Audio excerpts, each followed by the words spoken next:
Assalamualaikum warahmatullahi wabarakatuh. Alhamdulillah waladzi arsala rasulahu bil huda wa dini haqq liyudhhirahu 'alad dini kullih walau karihal musyrikun walau karihal munafikun wa kafa billahi syahida.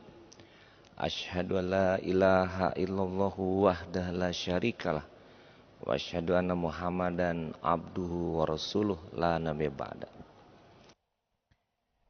Saya diminta untuk menyampaikan topik tausiah yang berkaitan dengan Hari Raya Idul Fitri. Namanya Idul Fitri, Idul itu hari besar, Fitri artinya suci bersih. Dan ini dilambangkan dengan setiap kita manusia mengeluarkan zakat fitrah. Zakat yang menggambarkan simbol kesucian dan kebersihan bagi kita semuanya. Kenapa ada Idul Fitri? 1 Syawal setelah 29 atau 30 hari kita melaksanakan ibadah Ramadan, karena dalam bulan yang waktunya itu sekitar 29 hari atau 30 hari penuh dengan ibadah-ibadah. Ibadah-ibadah di bulan Ramadan termasuk puasa, ibadah wajib yang paling lama waktunya. Sebutlah rukun Islam itu wajib. Kalau haji itu cuma berapa hari saja selesai. Walaupun kita 40 hari yang lainnya sunnah, tidak dikerjakan pun tidak menggagalkan kita mendapat haji. Cuma sebentar. Apalagi zakat, sholat, syahadat lebih lagi sebentar. Tapi puasa di bulan Ramadan 1 bulan. Hitungannya bisa 29 hari atau 30 hari. Jadi ibadah wajib yang paling lama. Dan tidak hanya siang hari. Tapi ibadah di bulan Ramadan juga malam hari. Yang kita kenal dengan sholat taraweh. Ditambah lagi sholat malam. Jadi pagi, siang, sore kita puasa, tidak makan, tidak minum secara fisik. Tapi secara mental dan perilaku, kepribadian pun tidak berperilaku tidak baik. Nggak boleh ngomongin orang, nggak boleh jelekin orang, tidak boleh berprasangka, tidak boleh berbuat tidak baik. Walaupun kita berpuasa, tidak makan, tidak minum, maka seluruh yang tadi saya sebutkan pun juga termasuk yang dilarang. Jadi ibadah yang paling panjang dan juga termasuk kalau hitung-hitung maka termasuk paling berat. Karena 24 jam. Dan kemudian ternyata juga di bulan Ramadan tidak hanya tidak makan, tidak minum, berpuasa di siang hari dan tidak boleh berkata-kata kotor, jelek dan sebagainya di siang hari. Malam juga kita sholat malam, sholat taraweh. Bahkan jumlahnya bukan 2 rakaat, bukan 4 rakaat. Minimal 8 plus 3, ada yang 20 plus 3, bahkan ada yang sampai 40, nyambung malamnya. Boleh banyak-banyak, nggak masalah. Nah, Ramadan juga ternyata turunnya Al-Quran. Syahrul Quran. Syahrul Ramadan alladzi unzila fihil Quran hudal linas wa bainat minal huda wal furqan. Turunnya Al-Quran. Maka Ramadan juga ditambah lagi satu ibadah, baca Quran. Coba puasa nggak makan nggak minum, sholatnya malam hari berpuluh-puluh rokaat, banyak rokaat, baca Quran. Ya, sahabat Nabi 1 bulan Ramadan itu minimal 1 Quran tamat baca 30. Bahkan ada yang sampai 2 kali habis dan tamatnya, bahkan 3 kali juga ada. Quran. Kemudian 10 hari terakhir seperti sekarang, 10 hari terakhir di bulan Ramadan iktikaf. Cuman sekarang ini ada istilah Pak Mulyadi, iktikaf kalong. Tahu iktikaf kalong? Istilah, karena iktikaf cuma malam doang. Mestinya yang iktikaf yang benar itu 24 jam kali 10 hari. Nggak keluar-keluar masjid. Kecuali ada urusan penting darurat yang nggak bisa digantikan, nggak bisa diwakilkan, nggak bisa diinikan, baru boleh keluar masjid. Itu iktikaf yang sebenarnya. Tapi situasi nggak mungkin, apalagi para pegawai, pekerjaan banyak, kerjaan banyak, tidak mungkin. Ya minimal adalah iktikaf di malam hari. Jadi saya termasuk bagian dari kelompok orang yang beriktikaf kalong. Ya, ini safari Ramadan ke Pesel. Sekarang ini nyampe rumah, saya masuk kamar, bersih-bersih segala macam. Terus kemudian langsung ke musola bergabung dengan istri, anak, cucu dan mantu. Sampai subuh. Nah, habis subuh lewat kegiatannya malam, sholat malam, baca Quran, baca doa, berzikir dan sebagainya. Ini udah 4 malam nih, Pak Mulyadi saya. Jadi iktikaf kalong. Nggak apa-apalah, daripada nggak sama sekali begitu. Nah 10 hari terakhir ibadah. Jadi Bapak Ibu dengan begitu banyak jenis ibadah, wajar kalau ujung dari kegiatan Ramadan itu adalah kita menjadi fitrah, suci dan bersih. Kalau penggambaran fitrah itu hadis Nabi menyebutkan kullu mauludin yuladu alal fitrah fabauhu yuhawidanihi yunanisonihi o yumajisanihi. Bayangannya kata Rasulullah, seorang anak lahir itu fitrah. Jadi bersih, suci, tanpa dosa. Begitulah penggemblengan di bulan Ramadan dengan beragam ibadah tadi, mestinya di ujung Ramadan masuk 1 Syawal betul-betul fitrah. Kenapa? Karena ketakwaan yang kita dapati itu menjadikan kita fitrah. Makanya disebut Idul Fitri.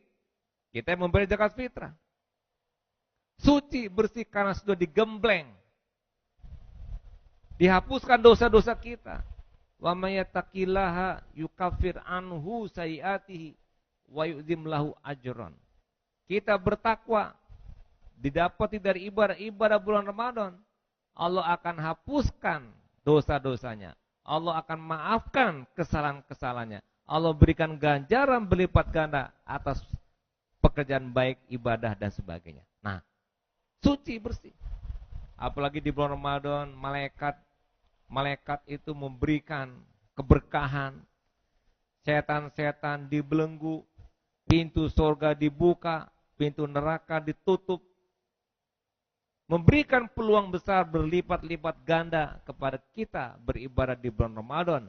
Bandingkan hari-hari biasa, maka bandingan Ramadan itu berlipat. Nah Bapak Ibu, jadi fitrahnya bagaikan anak yang baru lahir. Karena ditempa. Kenapa? Karena yang dilatih itu adalah sumber dari kemaksiatan. Yang dilatih adalah sumber dari dosa-dosa. Yang dilatih itu adalah sumber dari penyimpangan. Sumber dari maksiat. Apa yang dilatih? Hawa nafsu. Hawa nafsu kita itulah sumber kita berbuat maksiat. Sumber kita berbuat dosa dari nafsu. Ya. Nafsu kepada perempuan dari nafsu juga. Sumber kepada hal-hal yang tidak baik yang dikerjakan, yang haram-haram, nafsu juga. Makanya Allah mengatakan afaita manittakhaza ilahahu hawahu.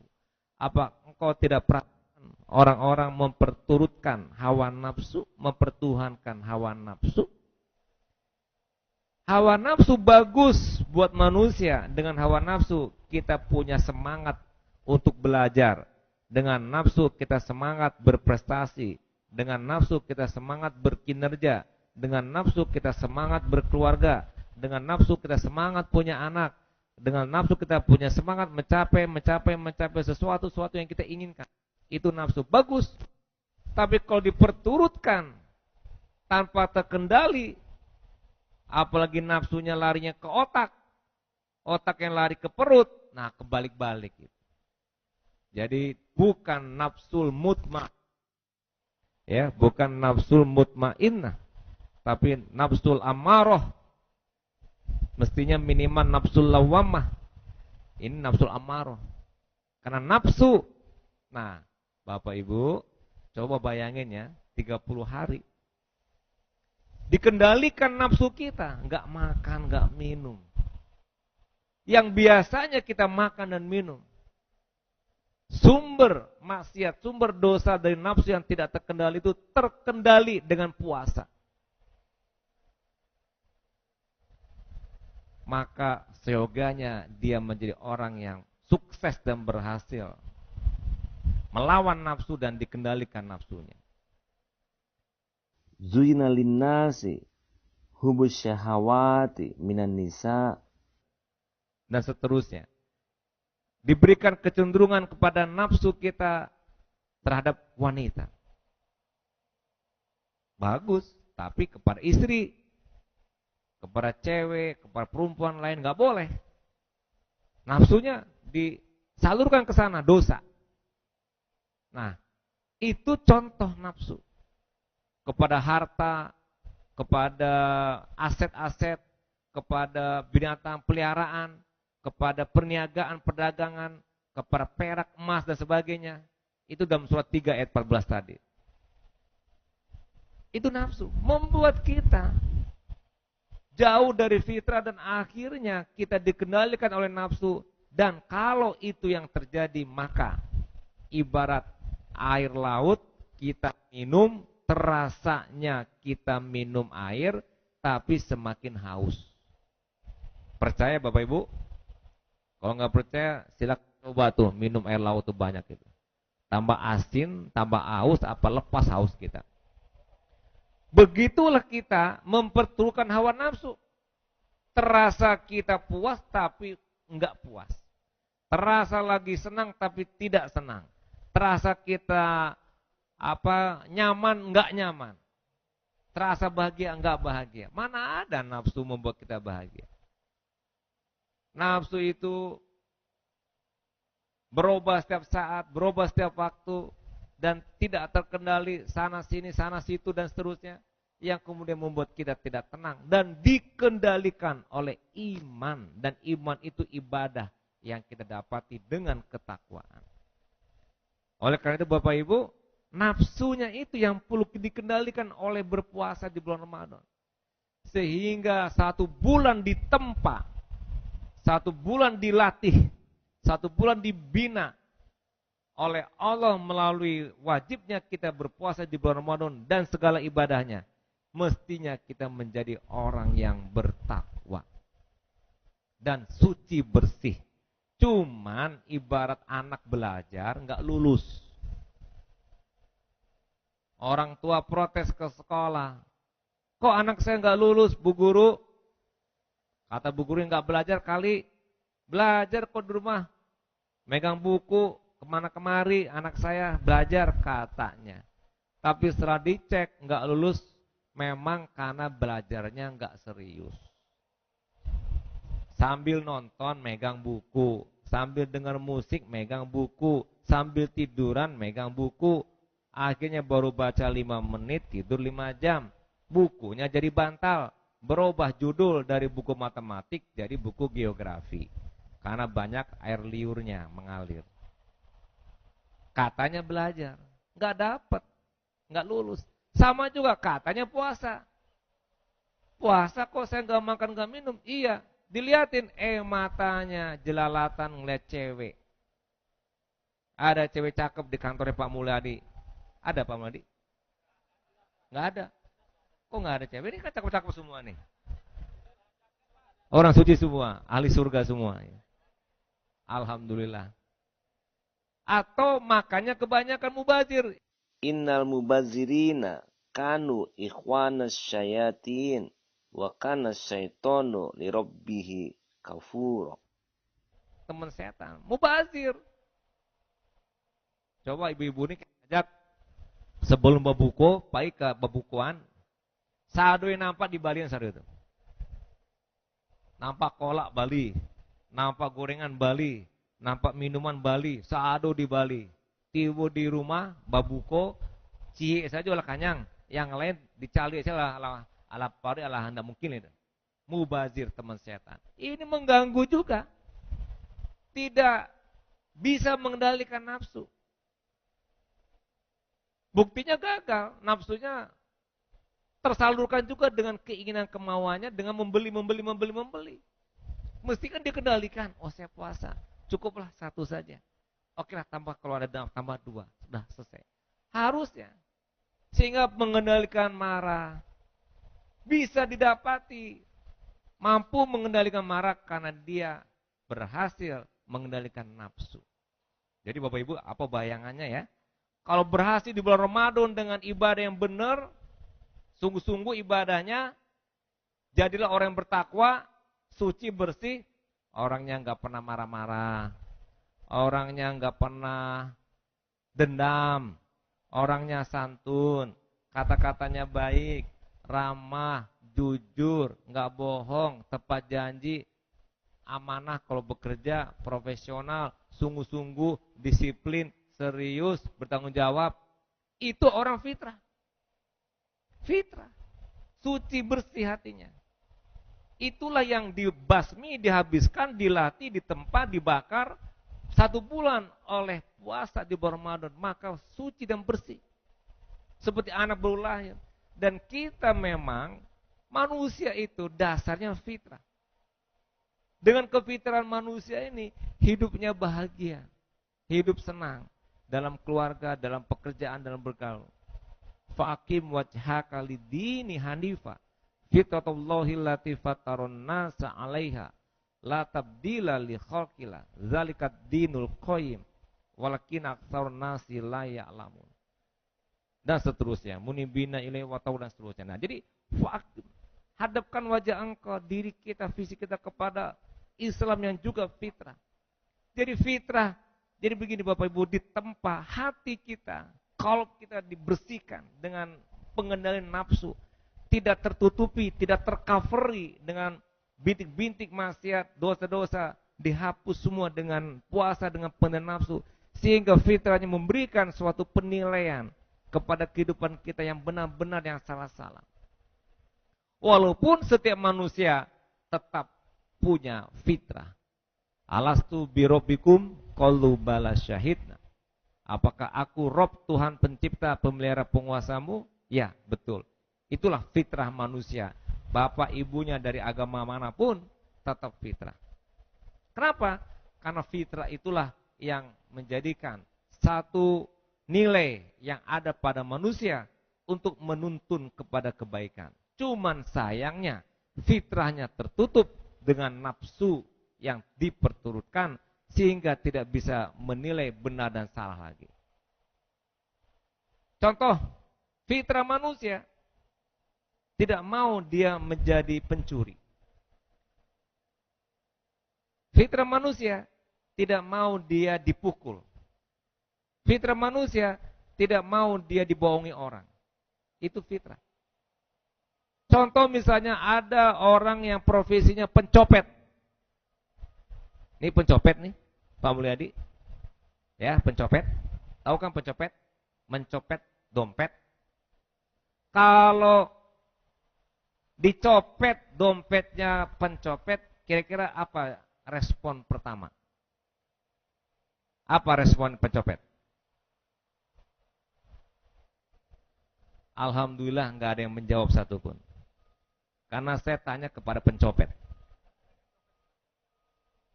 Alhamdulillah nggak jawab. Pasti dia marah. Betul kan?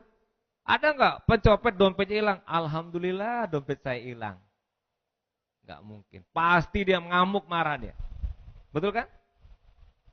Alhamdulillah juga nggak jawab karena saya nanya kepada pencopet ya kan. Jadi pasti dia marah. Mana ada dia bersyukur dompetnya hilang. Berarti dia sebagai manusia punya fitrah. Bahwasanya mencuri, mencopet itu nggak boleh. Penzina, selingkuh dengan wanita lain dizinai, diperkosa. Coba istrinya sendiri, mau nggak diperkosa? Coba anak perempuannya, na'udzubillah. Ibunya, na'udzubillah. Pasti dia marah. Tapi pada dia memperkosa wanita lain. Artinya, secara naluri dia akan mengatakan itu salah. Dibohongin.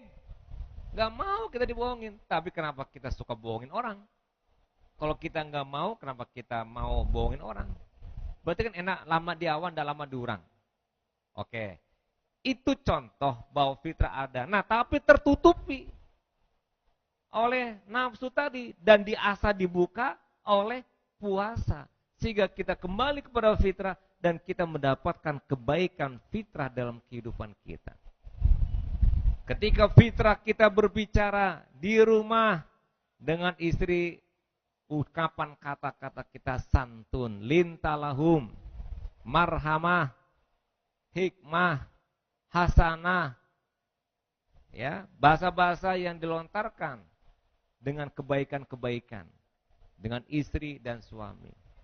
Salah-salah dikit istri nggak marah, kita maafkan. Begitulah fitrahnya sedang tumbuh, subur, berkembang dalam diri kita.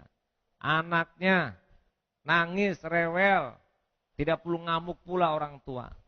Tapi kalau kita ngamuk-ngamuk, marah-marah, ngomong ngaco, benci sama orang, dendam dan sebagainya, wah itu berarti nafsunya menguasai dirinya sehingga tak terkendali, jadilah an-nafsul amarah, nafsu marah. Padahal yang dikehendaki an-nafsul mutmainnah, nafsu yang tenang, nafsu yang tentram, nafsu yang damai. Itminanul qulub, tenang jiwa, tenang hati karena imannya yang mengendalikan nafsunya. Alladzina amanu wa tatmainu qulubuhum bi zikrillah. Allah bi zikrillah tatmainu qulub. Alladzina amanu wa amilus solihat tubalahum wa husnu ma'ab. Orang yang beriman tenang jiwanya karena dia ingat pada Allah, karena dia beriman, dia atasi nafsunya dengan keimanan. Dan ingatlah, orang yang ingat pada Allah hatinya tenang dan tentram. Dan itulah ketika fitrah terjadi pada diri kita, insya Allah kehidupan kita akan sukses. Karena dengan fitrah ini selalu kita akan mendapatkan dukungan dari Allah. Kita di rumah tangga sukses dengan fitrah kita yang telah terjaga dengan ibadah-ibadah kita.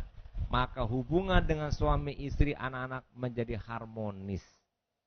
Tidak terjadi konflik yang berkepanjangan yang kemudian menjadi broken home, na'udzubillah sampai cerai. Tapi terkendali masing-masing sehingga menjaga hubungan rumah tangga. Di kantor, dia dengan fitrahnya bekerja sungguh-sungguh, jujur, disiplin, amanah, tanggung jawab sehingga sukses mencapai kinerja. Karena fitrah yang mendorong dia begitu. Tidak mau buat curang, tidak mau buat menyimpang dan sebagainya. Di rumah masyarakat, di tetangga, dia ikuti fitrah, menghormati.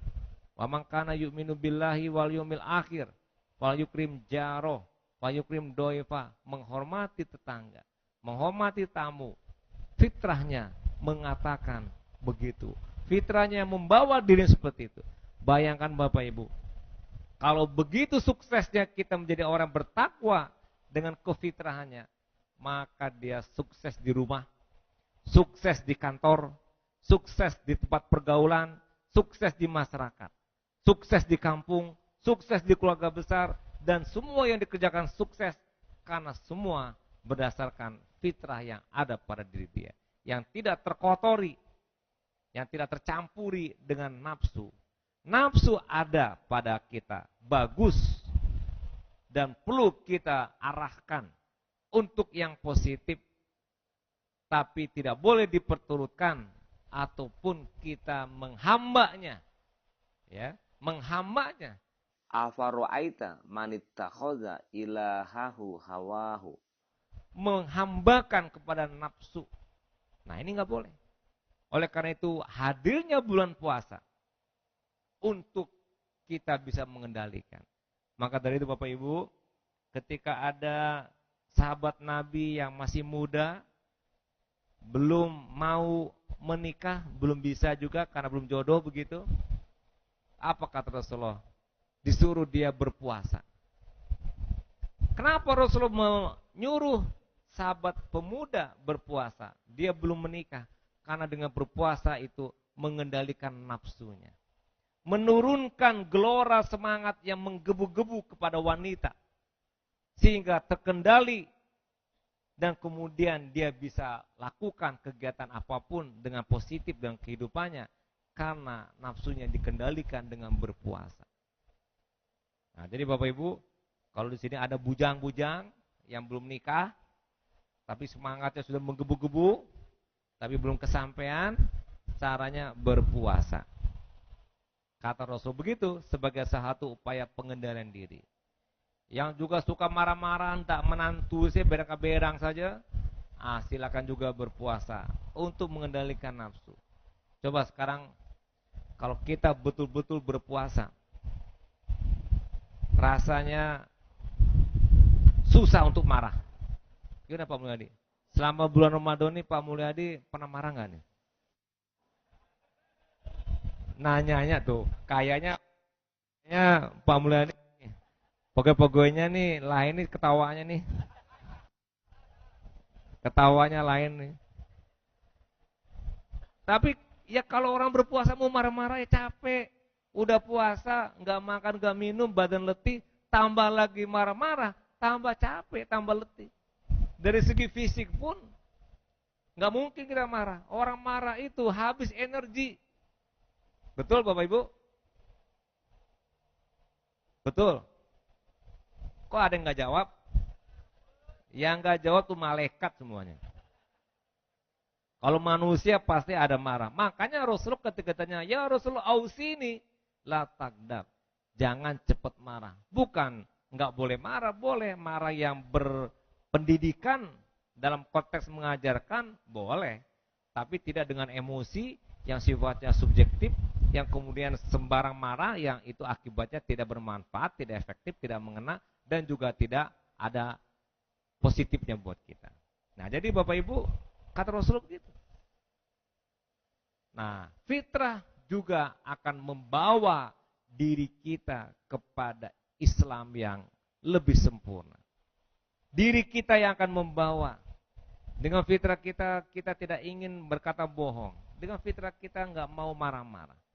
Bahkan ibu-ibu yang wanita, dengan kefitrahannya, dia tidak mau rambutnya terlihat oleh orang lain. Dengan kefitrahannya, dia tidak mau betisnya dilihat oleh orang lain. Maka dia tutup hijabnya. Kenapa? Fitrah. Beda dengan laki-laki. Kalau laki-laki nggak perlu ditutup rambutnya Pak Mulyadi. Tangannya, kakinya nggak perlu karena bukan aurat. Secara fitrah tidak ada tertarik kita laki-laki ataupun perempuan melihat rambutnya laki-laki. Coba tanya ke ibu-ibu, tertarik gak lihat rambutnya Pak Mulyadi? Kalau ada yang tertarik itu ada kelainan. Tapi kalau jawabnya tidak tertarik itu normal. Tertarik gak ibu-ibu melihat tangan Mulyadi? Tangannya Pak Mulyadi? Nah, dibuka nih, pasti jawaban juga tidak. Tertarik. Betisnya diangkat. mungkin bukannya tertarik malah lari ngeliat kakinya Pak Mulyadi. Kenapa? Banyak bulunya. Serem. Ya, serem melihatnya, lari. Nah, sekarang saya tanya ke Bapak-bapak. Bapak, ngelihat rambutnya perempuan tertarik apa enggak? Tertarik apa enggak? Kok ada yang bilang enggak sih itu? Kalau yang bilang enggak itu tanda ada kelainan. Konsul ke saya. Pergi ke psikiatri. Pasti tertarik. Ngelihat tangannya perempuan tertarik enggak? Tertarik. Alhamdulillah normal-normal anak buahnya Pak Mulyadi semuanya. Tapi anak cukup 2, jangan banyak-banyak kayak saya. Ngelihat betisnya ibu-ibu tertarik enggak? Ibu-ibu tertarik juga? Hah? Jadi itu tanda normal itu ya. Makanya itu fitrah. Sesuatu yang muncul pada diri kita makanya ditutup oleh Allah. Yang wanita. Kita dalam Islam, Al-Quran menyuruh malam tidur, siang bekerja. Itu juga fitrah manusia. Kalau kita terus-terusan begadang tiap malam, wah besok tewas, sakit.